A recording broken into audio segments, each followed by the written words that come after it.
Bon, j'ai encore abusé. Hey, what's up tout le monde, c'est Ardaxel, j'espère que vous allez bien.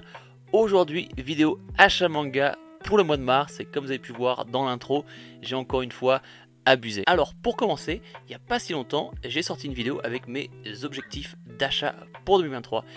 Et avec cet achat manga du mois de mars, j'ai réussi à avoir des mangas qui sont sur cette liste. J'ai aussi quand même abusé et acheté d'autres mangas, mais je suis assez content, j'ai quand même réussi à avoir quelques mangas sur cette liste. On va commencer avec les mangas qui font partie de cette fameuse liste. Alors j'ai fait une affaire de folie sur Vinted, et j'ai réussi à trouver les 8 premiers volumes de SNK dans son édition colossale pour 80 € au lieu de 160. Du coup je me suis régalé, c'était une super affaire. Oh, le soleil se lève, super, maintenant je suis un peu jaune mais on s'en fout. Alors SNK, moi j'avais découvert l'œuvre avec l'animé et je m'étais arrêté à la saison finale de la saison finale de la saison finale de la saison finale de la partie 2, partie 3.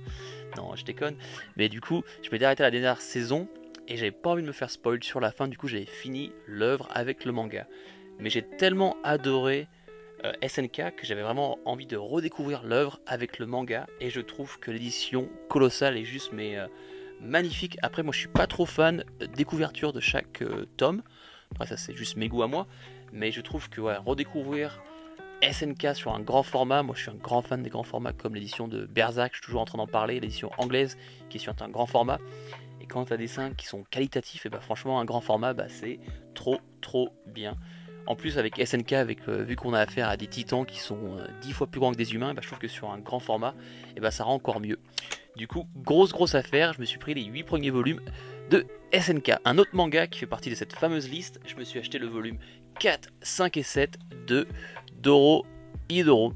Alors Dorohedoro c'est mon objectif numéro 2 de cette année 2023. Le premier c'est Berserk, mais le deuxième c'est Dorohedoro. C'est une œuvre qui m'intéresse mais beaucoup. J'avais commencé avec l'animé qu'on peut voir sur Netflix, donc si tu connais pas et que tu as envie de découvrir, je te conseille, regarde un ou deux épisodes de Dorohedoro, et si ça te plaît, écoute, achète le manga parce que cette œuvre elle est incroyable. Le seul bémol avec Dorohedoro, c'est que les volumes sont super chers, je trouve. Franchement, on est à 11,50 € par volume. Quand tu regardes ce que fait Meian actuellement avec Karakuri Circus ou même Baki, où tu es à 12 € le volume, et le machin c'est limite 3 ou 4 volumes au niveau d'épaisseur, nombre de pages, je trouve ça franchement c'est super dommage, parce que c'est une œuvre que je trouve qu'il n'y a pas beaucoup de gens qui connaissent ou qui ont fini cette série, et je trouve que Dorohedoro c'est incroyable. Les dessins, je vous les montrerai, franchement c'est vraiment particulier. Moi ça me rappelle un peu Chainsaw Man, où en fait avec Fujimoto, il y a des gens qui n'aiment pas trop les dessins parce que c'est assez dark et tout. Moi Dorohedoro ça me fait penser un peu à cet univers là, les dessins sont vraiment sombres et vraiment particuliers. Donc si tu aimes ce genre de dessin et ce genre d'ambiance, franchement fonce et va découvrir Dorohedoro. Maintenant on va parler de mangas qui ne font plus partie de cette liste, et on va commencer avec un manhwa de Boxer.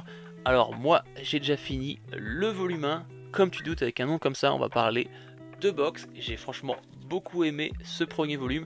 J'adore aussi le fait qu'avec les manhwa tout est en couleur. Franchement ça rajoute quelque chose au niveau de la lecture. Au niveau de l'histoire, on aura deux personnages principaux et un coach de renom. Ce coach a formé que des champions du monde et il est sur le point de prendre sa retraite, mais avant de prendre sa retraite il va vouloir former une dernière personne, et du coup on aura nos deux personnages principaux et on va voir quelle personne le coach va choisir. Il y aura une rivalité, sachant qu'il y en a un qui est un peu un génie mais aussi qui est un peu un enfoiré, qui tabasse les gens à l'école, qui les raquette, et l'autre qui est un peu plus réservé, il est toujours tout seul, on sait pas trop pourquoi. Et du coup, vous en saurez un peu plus en lisant le premier volume. J'ai trouvé ça très bon. Ça se lit très facilement et franchement, j'ai hâte de lire le volume 2. Je crois qu'actuellement, le volume 2 est déjà sorti. Du coup, je continuerai la série, je le lirai, je vous tiendrai au courant si c'est toujours aussi bon. J'ai entendu beaucoup de bonnes choses. Aussi, cet auteur a aussi sorti un autre manhwa. C'est un petit spoiler pour l'achat manga du mois d'avril. Mais le même mangaka a sorti Horizon. Et franchement, Horizon aussi, je l'ai déjà lu, mais ça j'en parlerai un peu plus sur la vidéo prochaine achat manga, sur mon bilan lecture. Et franchement, c'est très bon aussi. On va suivre des enfants dans une période compliquée, du coup en fait c'est la guerre. Et encore c'est particulier, je veux dire le dessin est très simple, mais j'en dirai pas plus. Du coup voilà, le même auteur de The Boxer a fait Horizon, et franchement c'est du très très bon. Pour continuer, j'ai encore fait une grosse affaire sur Vinted, j'ai réussi à choper l'intégrale de The Promised Neverland.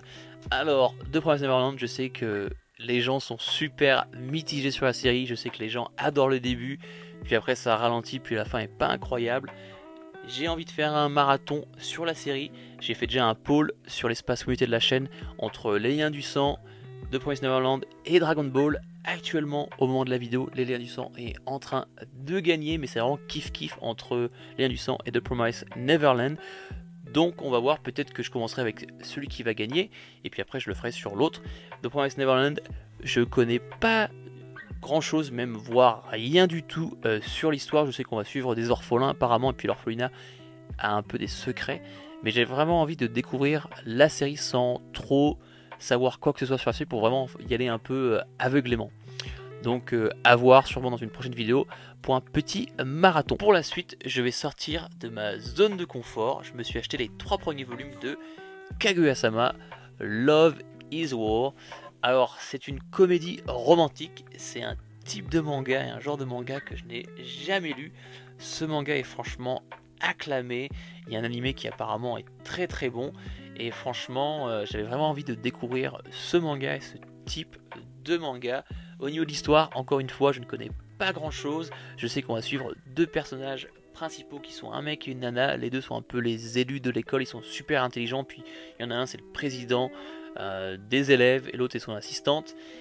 Et du coup il y aura un peu, un peu ce combat psychologique entre les 2, parce qu'en fait les 2 s'aiment mutuellement, mais en fait ils ont tellement d'ego qu'ils veulent pas le dire, et en fait ils sont en train d'essayer de faire des mini-jeux, un peu des mind games pour forcer l'autre à dire que du coup elle est intéressée par l'autre.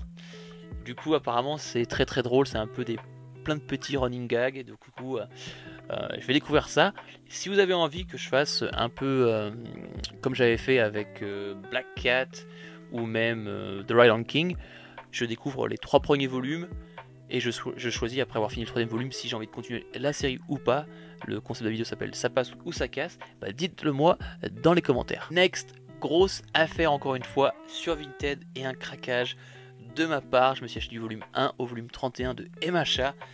Alors le truc drôle avec MHA, c'est que j'avais commencé avec l'animé, j'avais regardé les 3 premiers épisodes et j'avais pas trouvé ça si ouf que ça. Je trouvais que c'était aussi assez gamin, mais j'ai 2 potes à moi qui sont à jour sur la série avec les scans et l'animé, et ils m'ont dit non mais tu te gourres, là actuellement c'est super sombre, franchement c'est super bien, et j'avais un peu du mal à me laisser tenter, mais j'ai vu cette offre sur Vinted et je me suis dit bah tu sais quoi, on va voir s'ils ont raison.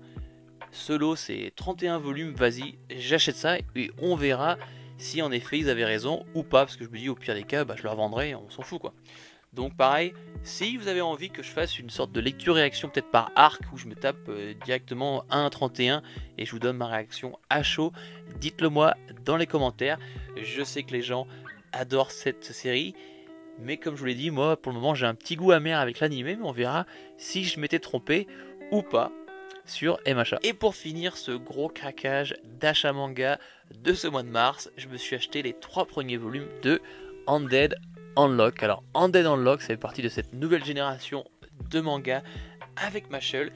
J'entends pas beaucoup de personnes en parler, mais apparemment avec les derniers volumes qui sont sortis, l'histoire est incroyable. Apparemment le monde et le lore de ce manga est super intéressant et vraiment profond. Au niveau de l'histoire, on va suivre nos 2 personnages principaux qui s'appellent Undead et Unlock. C'est en rapport avec leur pouvoir, et en fait on aura du coup Undead qui est le mec qui lui est immortel, et en fait il a qu'un souhait, c'est qu'il a envie de mourir. Et du coup la nana elle s'appelle Unlock, et en fait elle, dès qu'on la touche, et ben un truc de malchance nous arrive. Et en fait notre personnage Undead se dit que si il traîne avec madame la poisse, et ben en fait il aura peut-être son vœu exaucé de pouvoir mourir. Alors moi je trouve que les jaquettes sont super cool, c'est vraiment beaucoup de couleurs sur chaque tome, j'aime beaucoup. Et comme je l'ai dit, apparemment l'histoire est super intéressante, et le manga, bah, plus les tomes avancent, plus l'histoire est incroyable. Du coup j'ai hâte de découvrir ça. Pourquoi pas aussi, comme avec Kaguya-sama Love is War, pourquoi pas faire un ça pose ça casse, voir ma réaction après les 3 tomes, voir si je continue ou pas la série. Et encore une fois, dites-le moi dans les commentaires. Donc voilà, c'est la fin de la vidéo. Merci à toi si tu es encore là jusqu'à la fin. Comme d'habitude, n'oublie pas d'aimer, commente, abonne-toi à la chaîne si c'est pas encore fait. J'ai des vidéos super cool qui vont sortir bientôt. La prochaine vidéo, ce sera un bilan lecture. Puis après, j'aurai la vidéo où je lis tous les mangas que vous m'avez recommandés. Je vais lire les 5 premiers chapitres. Et puis après, on aura sûrement le manga marathon, donc que ce soit sur les liens du sang ou sur The Promised Neverland ou Dragon Ball Z, mais apparemment en ce moment c'est plus entre Promised Neverland et les liens du sang. C'est la fin de la vidéo, c'était Erdaxel, on se voit dans la prochaine vidéo, peace.